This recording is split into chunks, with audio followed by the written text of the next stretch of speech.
If you're after getting yourself a decent PCP air rifle for hunting or target shooting, this thing is definitely worth a look. Hi guys, this is RACKNLOAD and this is the Walther Rotex RM8, and it is pretty good considering these are running out at about 400 quid here in the UK, and something pretty much along this level really you'd expect to pay double that, £600–800 plus. Yeah, it's got a few little niggles that I need to address, but for the money it really is a good rifle. Absolutely superbly accurate. And while we're on the subject of accuracy, we may as well talk about that. Well, I'll give you the specs first, then we'll go on to accuracy. So first of all, the Walther Rotex RM8. This one's wearing a PRS Walther 1:6x24 scope. Yeah, I know, not the biggest scope, but it's very good scope. I'll talk more about that shortly. But full specs then of this rifle. So it's got a Beech, it's got a Minelli full ambidextrous stock. As always guys, we'll go into some serious detail and close-ups in a minute, but I'll just reel off all the specs. 200cc buddy bottle. Barrel length is 500mm or 19.7 inches. Full length of the gun is 1040mm or 41 inches. Weighing in at 3.6 kilos unscoped. That's 7.95 pounds. So it's a little weighty little thing really, but it's well balanced. In fact, it's perfectly balanced, in my opinion anyway. Shot count 177. You're gonna get around 150 shots. 2.2 around 170 shots, give or take. Now, accuracy. Now, as you can see at the start of this video, I had this thing reaching out to a 6-inch steel gong, and it was reaching out to, I think it was 68 yards, and it was just hitting it sort of every time. Not bad at all. You could see as well at the beginning of the video I was doing a bit of paper punching with it. I trashed those targets as I was pulling them off because the staples just ripped the targets off basically. So I've done another one on my sort of test range at home. This one again was at 30 yards. Well, I think the one you've seen at the start of the video is 25 yards. This was at 30 yards off a bench obviously. I'm pretty damn happy with that. This one is 177 by the way. That was using 17.5 grain RWS Superdomes. So that's some of my best shooting in a long time. So let's talk about this gun in some serious detail then, as ever in a rack and load style. So let's take it from the top or the stock end. So Minelli stock, fully ambidextrous, and as you know I'm a lefty, so I love ambidextrous stocks. It means I can shoot them as well. But it's a real nice Beech stock. Really love the shape of it. It gives you plenty of room under the stock to sort of get your hand sort of underneath if you're pulling the gun into you, if you're shooting it off a bench. The recoil pad or butt pad, whatever you want to call it, fairly softish rubber, and you've got a bit of pellet storage there if you know that trick. If you're out in the field, just shove your pellets in there. Nice little handy storage area that ventilated recoil pad is. But I just love the lines of the stock as well. The sharp sort of cuts in the stock, really nice. And the checkering, let's go over to the pistol grip.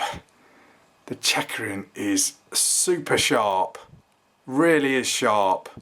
So it offers loads of grip, loads of traction. And then this is what I do like about a stock, is when you go to the fore end, it is checkered all the way round. So you've got absolutely maximum grip on this thing. Not only is it wide, the fore end alone, obviously to incorporate the buddy bottle, but the checkering on it is just really nice, really sharp, feels really good in the hand, really comfortable.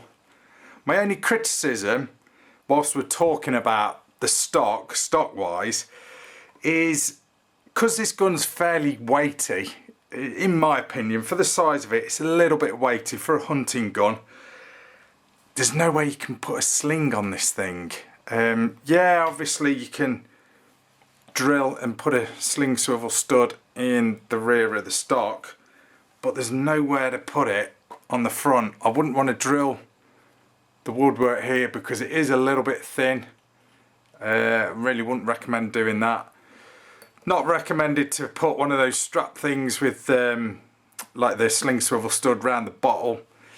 Not really recommended because that can knacker the seals and the thread in the bottle, and obviously you're not going to sling your free floating barrel, are you?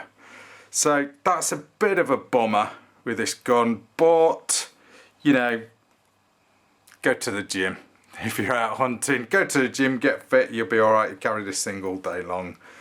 But that's probably my only criticism of the stock, if that is sort of reference to the stock, or basically the entire gun, is the fact that you can't sling it. I don't know, could you get like a... No, you couldn't. So I'm just sort of thinking out the box here. Could you get like some sort of single point thing? No, you couldn't. Not really. But anyway, the stock though, love it. Love the, just love that checkering. I mean, look at it. It's just a ton of checkering. Look at that.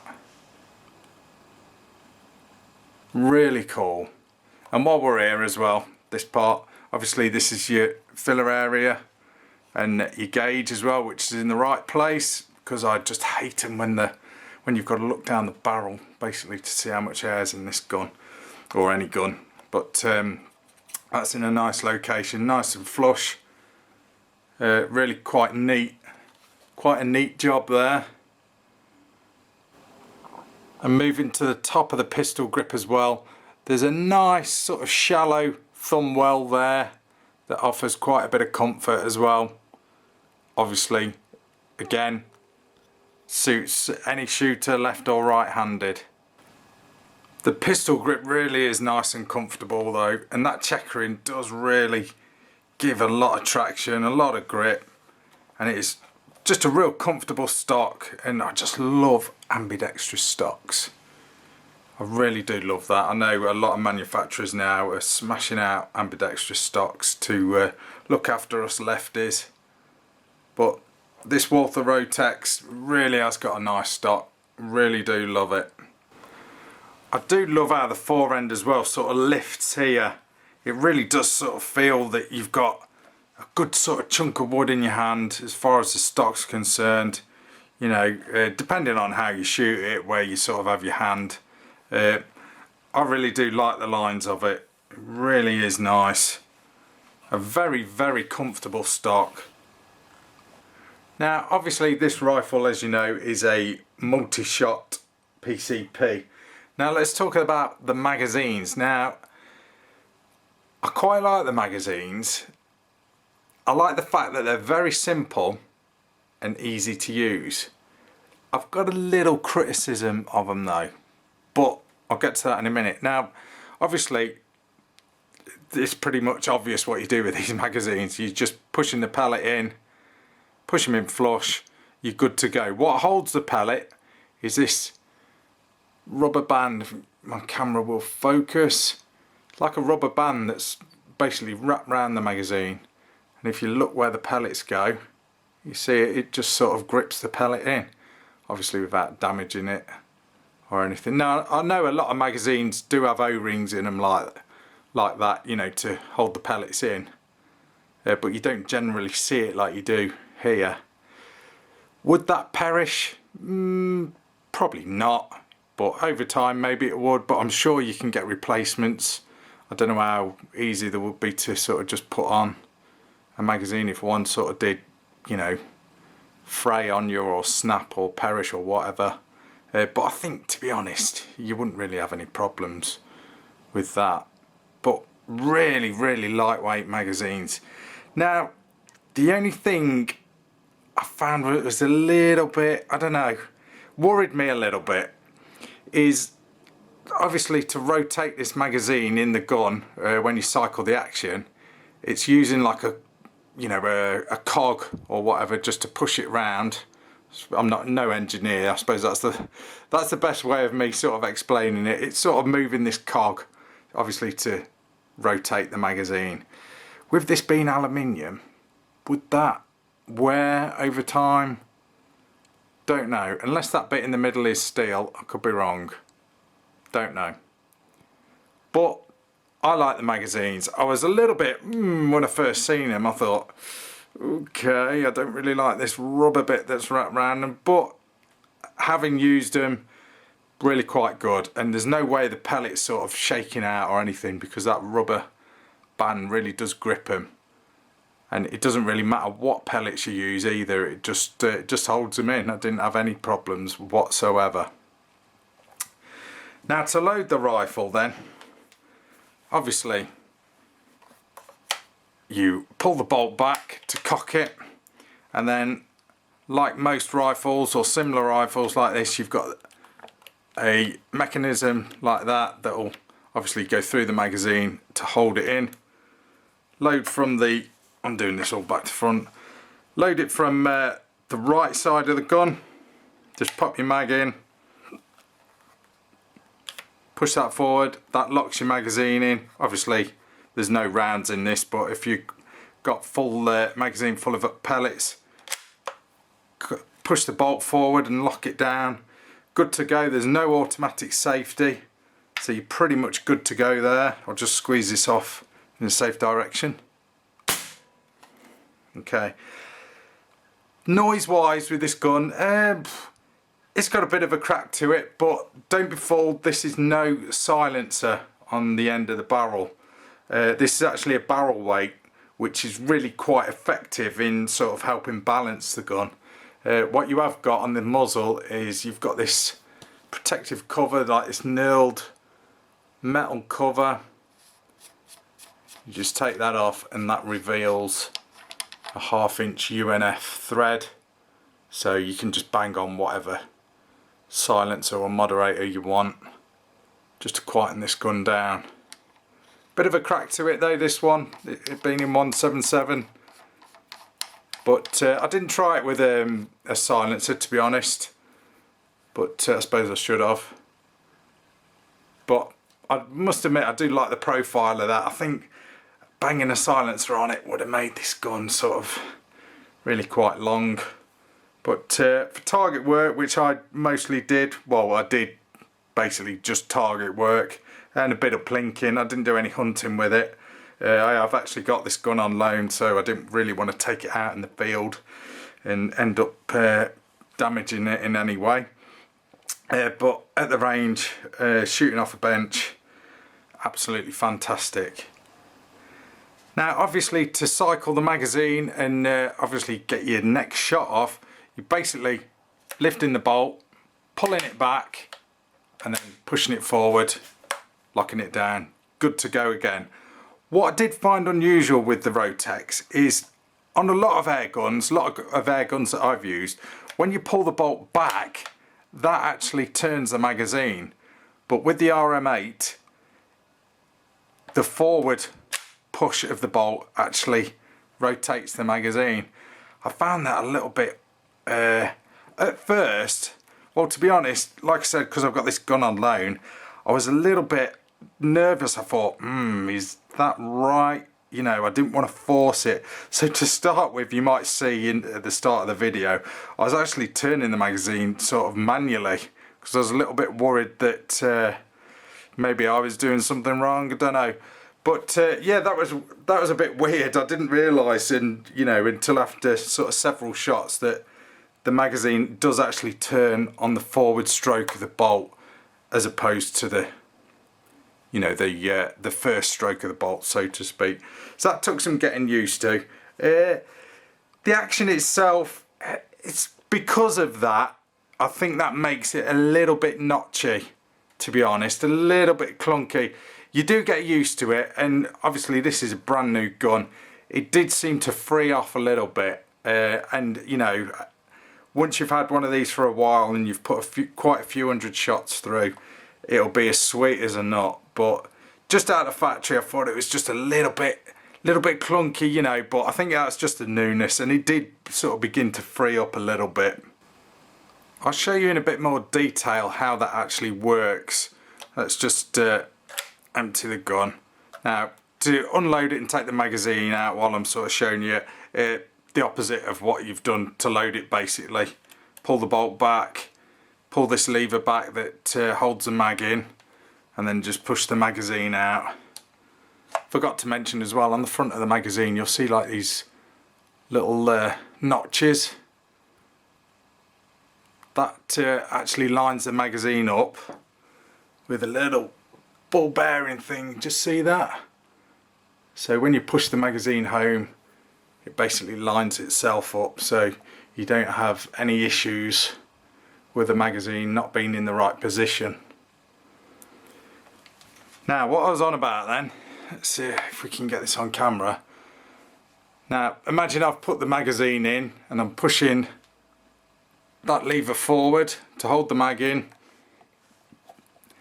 Now, to push the bolt forward, you'll see, if I can just get it on camera, see that little thing move forward, or up rather?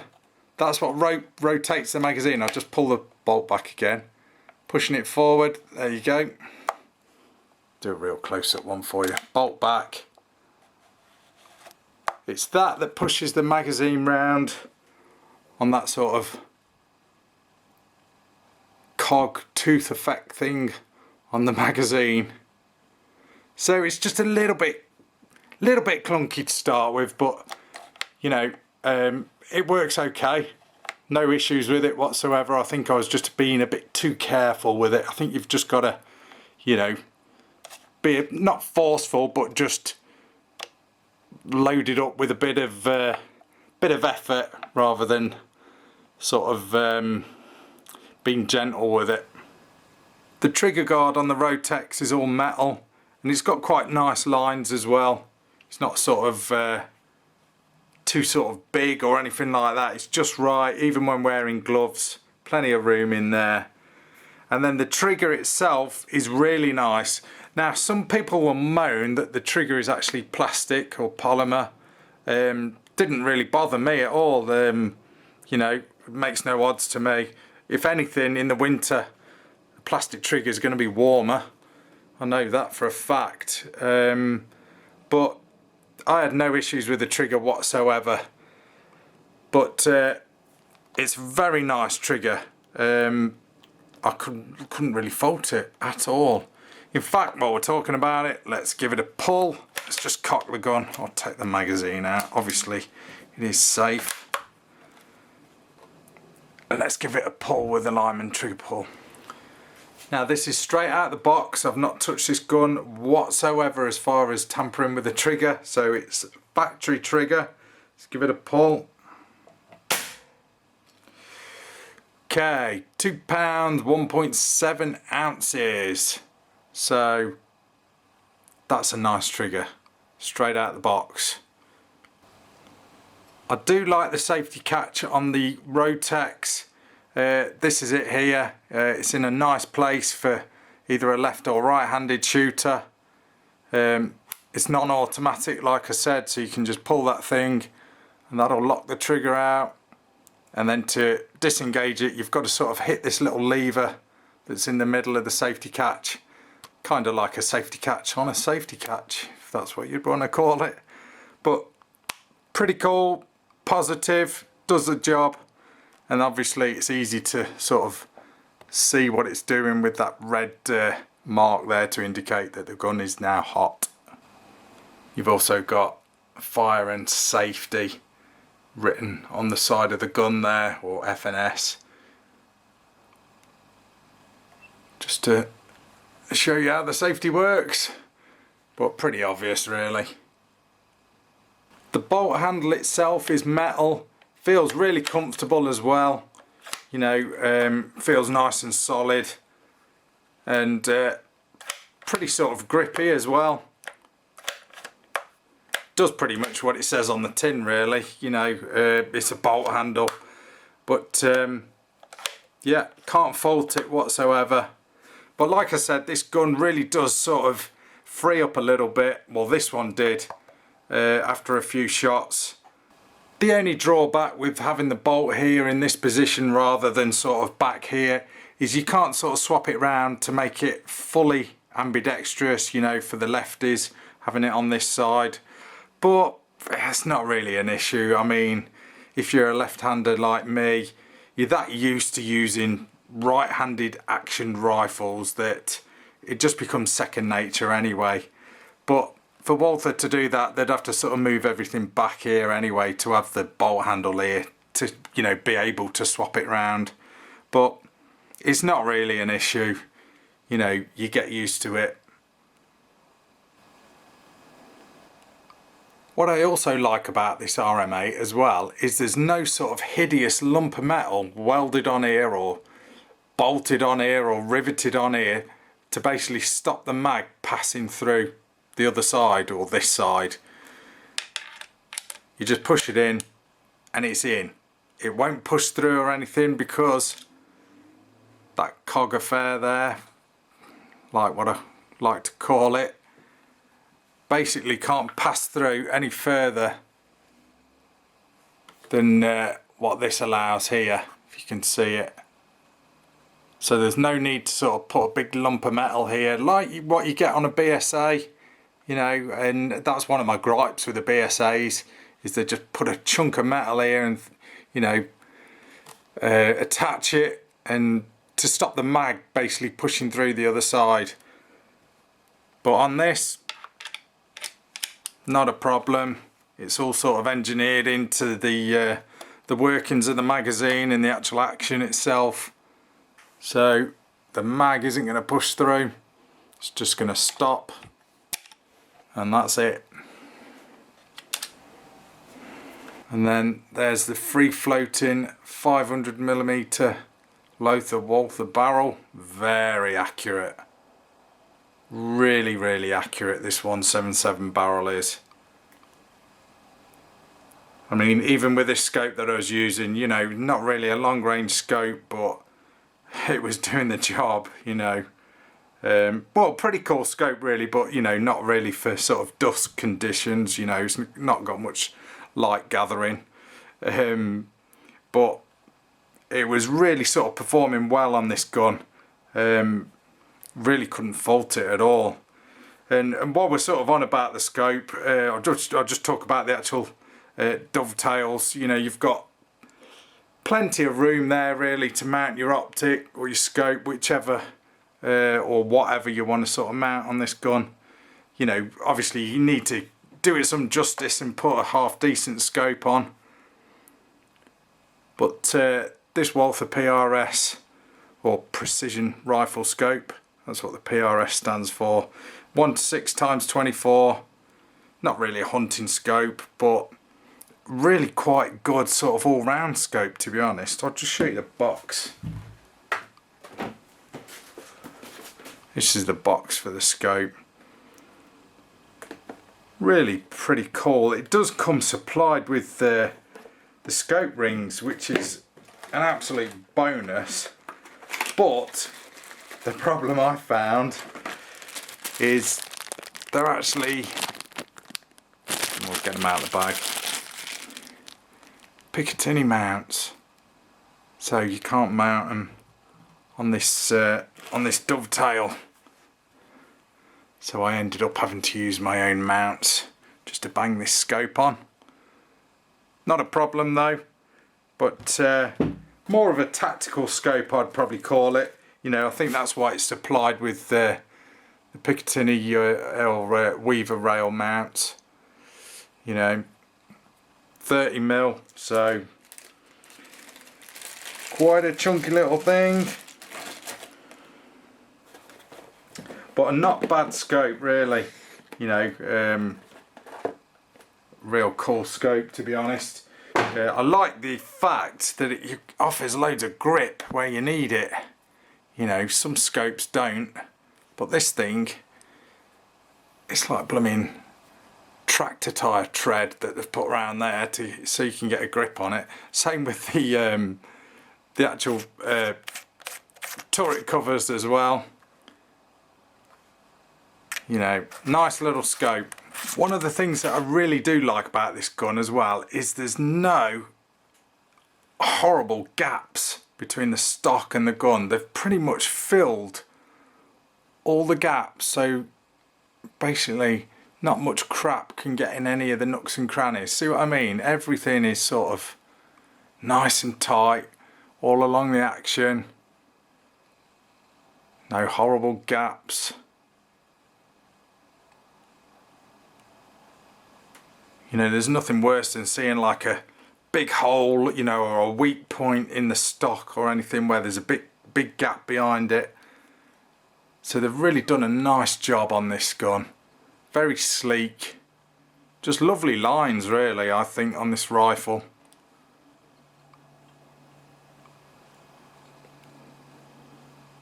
I think the buddy bottle on the Rotex gives the gun that little bit of extra weight, but you know, weight can be your friend when it comes to accuracy. Yeah, it can be your enemy when you're into your hunting, you know, if you're carrying this thing around, but you know, it is what it is. They've done a good job of it, the way it really is quite sleek. You know, it's not like in your face sort of in a big way, and I love the way they've sort of put this cover here just to sort of hide all the guts that are underneath, you know, where obviously the buddy bottle's connected. They've done a nice job of that. That really does look nice. Really pretty cool. And it just sort of flows with the lines of the gun as well. Really, really nice. The user manual is not bad at all. Apart from it's in black and white, but you know, that's me just moaning at that, to be honest. But tells you everything you need to know. All your obviously your usual sort of warnings and safety tips, and then tells you about the gun in some detail. Again, sort of how to load the gun and how to be safe. Not a bad manual. Doesn't really go on forever, but tells you what you need to know, how to sort of adjust the trigger, you know, and obviously load the gun, load the pellets into the magazine. But it's not bad. It's not bad, the instruction manual is, or the user guide. So that's your rack and load review of the Walther Rotex RM8. Not a bad gun at all. Like I said, only criticism, it is a bit of a weighty gun, especially if Walther are pretty much aiming this gun at hunters. Obviously not literally aiming it at hunters, but you know, it is a hunting rifle. I'd sort of put it in that class of rifle myself. It's a bit weighty. Just somehow incorporate how we could get some sling swivel studs on this gun, you know, and carry it in the field. But apart from that, absolutely super deadly accurate this rifle is. I was really impressed with the accuracy of this rifle. You know, it made me look good on the range, you know. I mean, look at this target, like I showed you. Really? Did I shoot that? Yeah, I did. I amazed myself. But anyway, guys, that's your rack and load review. That's the Walther RM8 Rotex, or Rotex RM8. That's your rack and load review. See ya.